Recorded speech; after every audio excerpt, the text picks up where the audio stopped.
When a routine traffic stop turns into a career-defining moment, a police officer's worst assumptions collide with a truth he never saw coming. His target is the man who holds his future in his hands.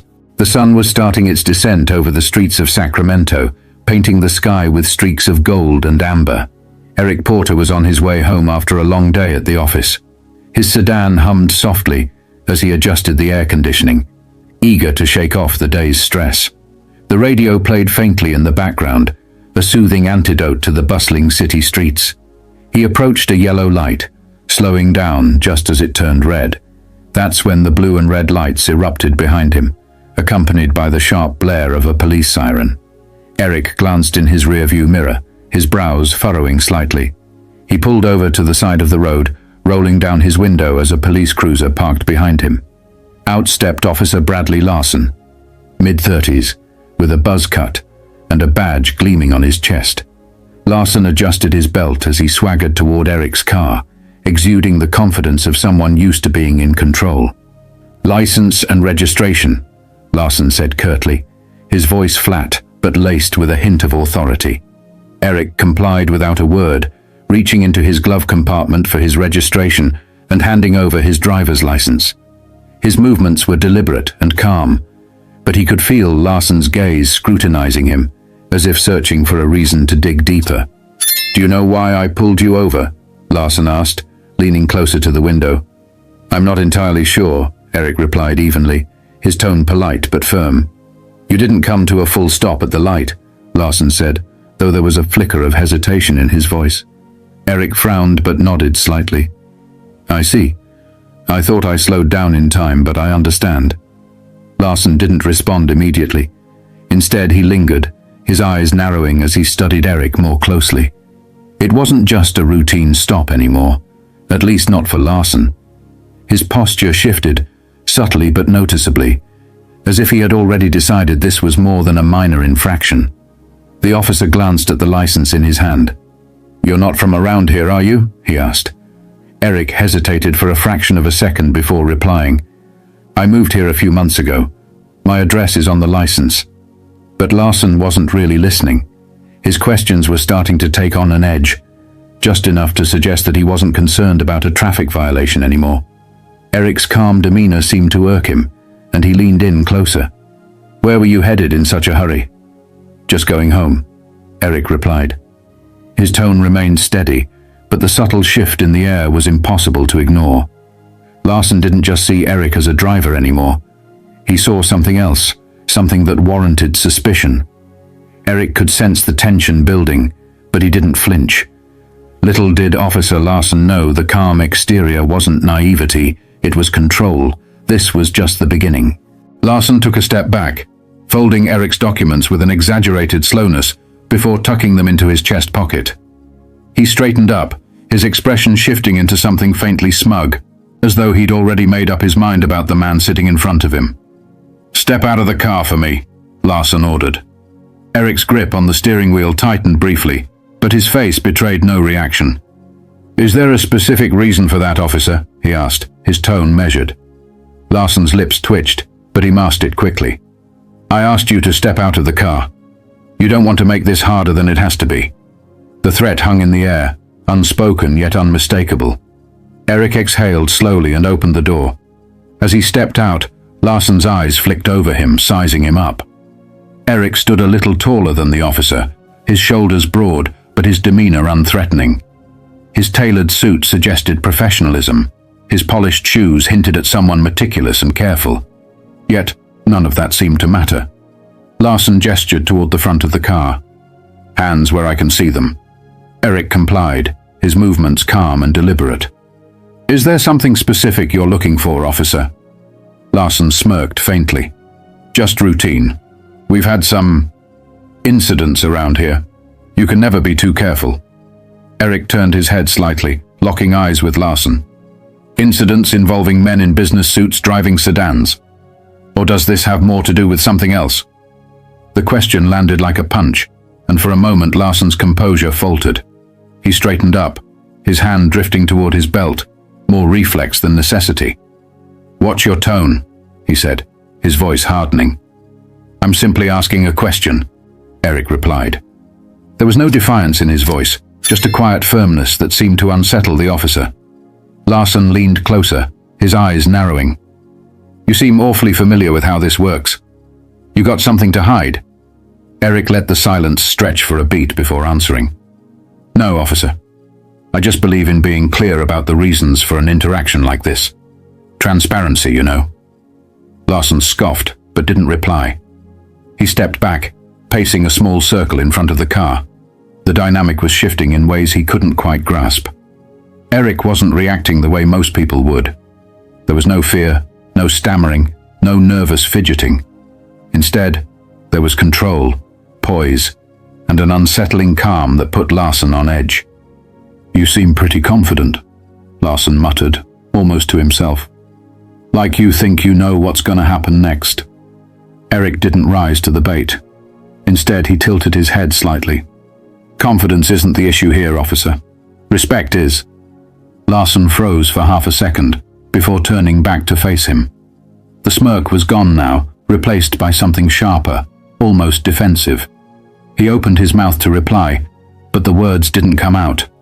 Eric's composure was throwing him off balance, and he didn't like it. As the silence stretched, the tension between them felt electric, and Larsson was starting to realize this wasn't going to play out the way he'd expected. But instead of backing down, he doubled down. The real test was about to begin. Larsson tapped his fingers against the holster on his belt, his frustration barely concealed. He wasn't used to being challenged, especially not by someone who looked like Eric. His gaze flicked back to the sedan, as though searching for a justification he hadn't yet manufactured. Turn around and place your hands on the hood, Larsson said, his voice clipped. I need to check for weapons. Eric raised an eyebrow. Weapons? He repeated, his tone incredulous but still measured. Do I look like someone who's carrying a weapon? Larsson's jaw tightened, and for a moment his composure cracked. I'm not going to ask you again. Eric hesitated, a flicker of something unreadable passing across his face. Then, without a word, he turned and placed his palms flat against the hood of his car. Larsson approached, the crunch of his boots on the asphalt breaking the uneasy silence. The officer patted Eric down in quick, rough movements, his hands lingering a little longer than necessary. It wasn't just a search. It was an attempt to assert dominance, to provoke a reaction. But Eric didn't flinch, didn't stiffen, didn't so much as shift under the invasive scrutiny. You're clean, Larsson muttered, stepping back. The admission sounded begrudging, like he was irritated that he hadn't found anything to justify his suspicion. Eric turned to face him, his expression calm but his eyes sharp. Of course I am, he said simply. Now, officer, if you're done. I'm not done, Larsson interrupted, his voice rising slightly. The words tumbled out too quickly, betraying his need to stay in control. You seem to know a lot about what I can and can't do. Care to explain why? Eric folded his arms, his posture relaxed despite the tension crackling between them. I've had my fair share of interactions with law enforcement, he said. Let's just say I've learned a lot over the years. Larsson's eyes narrowed. That's so. You a lawyer or something? Eric smiled faintly. Or something. The ambiguity in his answer seemed to irritate Larsson further. He stepped closer, invading Eric's personal space, his voice dropping to a near growl. Listen, you think you're smarter than me? Think you can talk your way out of this? Eric met his gaze evenly, unflinching. I don't think anything, officer. I just believe in fairness. And so far I'm not seeing much of it here. The words hung in the air like a challenge, and Larsson took the bait. Fairness? You think fairness is what this is about? People like you always? He stopped himself abruptly, the words lingering like smoke even though they hadn't fully escaped. Eric's expression didn't change, but something about his posture shifted, a subtle but unmistakable signal that he'd caught exactly what Larsson had left unsaid. People like me? Eric repeated, his voice soft but charged with meaning. Larsson bristled, stepping back as if realizing he'd just crossed a line he couldn't uncross. You know what I mean, he muttered, though his tone lacked the conviction it had moments earlier. "I think I do," Eric replied quietly. His calmness wasn't passive anymore. It was razor-sharp, cutting through the pretense like a blade. "And I think we both know this interaction stopped being about a traffic violation a long time ago." Larson opened his mouth to respond, but the words didn't come. For the first time he looked uncertain, like he wasn't entirely sure how to proceed. The balance of power was shifting, and for the first time, Larson was on shaky ground. But the moment of reckoning was still to come, and it would be one he'd never forget. Eric's voice broke the heavy silence, steady and unyielding. "Officer, I think it's time you know who I am." Larson's brows knitted, his irritation resurfacing. "I don't care who you are," he shot back, though the faint crack in his tone suggested otherwise. Eric reached into his pocket, his movements slow and deliberate. "I'm reaching for my badge," he said calmly, watching Larson's hand twitch near his holster. "No need for theatrics. I want you to see it." The words hung in the air, weighted with something unspoken. Larson's eyes followed Eric's hand as he pulled out a leather wallet and flipped it open, revealing a gleaming badge. "Eric Porter," Eric said, his tone as casual as if he were introducing himself to a neighbor. "Head of Internal Affairs, Sacramento Division." Larson froze. His eyes darted to the badge, then back to Eric's face, searching for some sign that this was a joke. But there was no humor in Eric's expression, only quiet authority and a hint of disappointment. "Internal Affairs?" Larson repeated, his voice cracking slightly. "You're—" "Yes," Eric interrupted, saving him the trouble of finishing the thought. "I oversee officer conduct. My job is to ensure that the people wearing this badge uphold the integrity and values it's meant to represent." Larson's face paled, his confident demeanor unraveling in real time. He took a small step back, his hand falling away from his belt, as though the weight of his own authority had suddenly become too heavy. Eric took a step forward, closing the gap Larson had instinctively created.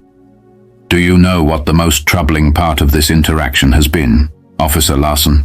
he asked, his voice calm but piercing. Larson didn't answer. He looked like a man who had just realized he'd walked into quicksand and had no idea how to escape. "It's not the profiling," Eric continued, "though that's bad enough. It's not the baseless escalation either. It's the fact that you've done all of this without even realizing who you were talking to. You assumed that I wouldn't know my rights, that I wouldn't understand the laws you're sworn to uphold. And why?" Larson opened his mouth, but no words came. Eric's gaze bore into him, unrelenting. "Because I didn't fit your idea of someone deserving respect," Eric finished for him. His words weren't angry, but they carried the weight of an indictment. "And that's not just a problem for me, officer. That's a problem for everyone you encounter in this uniform." Larson's shoulders sagged slightly, the full weight of Eric's words landing squarely on him. He glanced down at the badge in Eric's hand again, as if it might somehow disappear if he didn't look too closely. Eric stepped back, giving Larson a moment to breathe, but his voice didn't lose its edge. "Here's what's going to happen," he said. "You're going to take a step back, return my documents, and think very carefully about what you say next." Larson's lips parted, but he hesitated, clearly debating whether to push back or comply. The hesitation cost him. "And then," Eric added, his voice lowering slightly, "you're going to hear from me again. Not as a driver you stopped on the side of the road, but as the man tasked with deciding whether you're fit to wear that badge." Larson swallowed hard, his face reddening as the weight of the moment sank in. He reached into his chest pocket and pulled out Eric's license and registration, his hands trembling slightly as he handed them over. Eric took them without a word, tucking them into his wallet. He stepped toward the driver's side door of his car, pausing with one hand on the handle. He looked over his shoulder, meeting Larson's gaze one last time. "Remember this, Officer Larson," Eric said. "The badge doesn't make you better than anyone. It makes you accountable to everyone." As Eric slid back into his car and started the engine, Larson was left standing in the fading light, his confidence shaken and his future uncertain. But for Eric, this was far from over. His next move would ripple through the entire department. The drive home was quiet, but Eric's mind was anything but. The encounter played over in his head, not because it was unique, but because it wasn't. Larson wasn't the first officer Eric had dealt with like this, and he knew he wouldn't be the last. But this time, things would be different. This time, Eric had the authority to act. The next morning, Eric sat at his desk, the early sunlight streaming through the blinds of his office at the Sacramento Police Department's Internal Affairs Division. A file sat open in front of him. Officer Bradley Larson. His record wasn't spotless. Minor complaints of unprofessional conduct, excessive stops, and vague misunderstandings that had never been properly addressed. Eric leaned back in his chair, his fingers steepled as he thought about the broader implications. Larson wasn't an anomaly. He was a symptom of a deeper problem, and Eric wasn't interested in putting a bandage on a bullet wound. A knock on his office door interrupted his thoughts. His assistant Linda stepped in, holding a stack of reports. "Morning, Mr. Porter. I've got the summary on last month's misconduct cases. Also, Chief Daniels wanted me to remind you about the department review next week." Eric nodded, taking the files from her. "Thanks, Linda. Can you also schedule a meeting with Chief Daniels for this afternoon? There's something I need to discuss with him." Linda hesitated, sensing the weight in Eric's tone. "Of course," she said, before slipping out of the room. Eric turned his attention back to Larson's file, but his focus wasn't just on the officer. This was bigger than one man and one interaction. It was about the culture that allowed someone like Larson to feel justified in his behavior. And if there was one thing Eric knew, it was that culture started at the top. Later that afternoon, Eric sat across from Chief Daniels in a conference room. Daniels, a seasoned veteran with salt and pepper hair and a no-nonsense demeanor, leaned back in his chair, listening intently as Eric recounted the traffic stop. "I could have written it off as just another bad interaction," Eric said, his voice steady but resolute. "But that would have been a mistake. Larson's behavior isn't an isolated incident. It's a reflection of how much work we still have to do." Daniels rubbed his temples, exhaling slowly. "This isn't the first time Larson's name has come up," he admitted. "But we've always handled it internally, quietly." "And that's the problem," Eric replied. "Quiet doesn't fix anything. Quiet lets it keep happening. It's time to be loud." Daniels looked at him. The weight of the conversation etched into his face. "What are you proposing?" "A department-wide review," Eric said without hesitation. "Not just of individual officers, but of our training, our protocols, our accountability systems. We can't keep sweeping this under the rug. If we don't hold ourselves to a higher standard, how can we expect the community to trust us?" Daniels leaned forward, his hands clasped on the table. "You're going to ruffle some feathers with this." "Good," Eric said simply. "It's about time someone did." The following weeks were a whirlwind of meetings, interviews, and reports. Eric worked tirelessly, compiling data, speaking with officers, and holding public forums to hear directly from the community. The Larson incident became a catalyst for change, a turning point that forced the department to confront its flaws head-on. Larson, for his part, faced an internal hearing. Eric made no secret of his involvement, sitting across from Larson during the proceedings and watching as the officer squirmed under the scrutiny. The hearing resulted in a suspension, but Eric knew the real victory wasn't in punishing Larson. It was in preventing the next Larson. Months later, Eric stood at the podium of a community event, addressing a room full of officers, city officials, and local residents. He spoke not of blame, but of responsibility, of the shared duty to create a system that worked for everyone. His words weren't just a call for accountability. They were a promise of change. "Justice isn't just about catching the bad guys," Eric said, his voice resonating through the hall.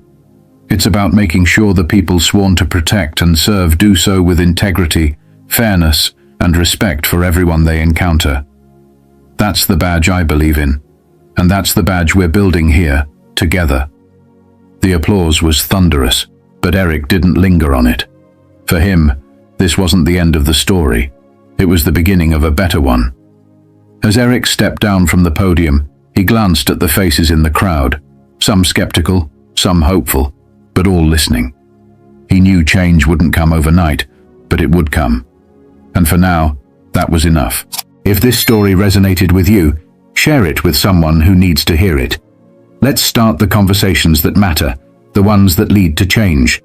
Subscribe to our channel for more stories like this, stories that challenge us, inspire us, and remind us of what we're capable of when we stand for what's right.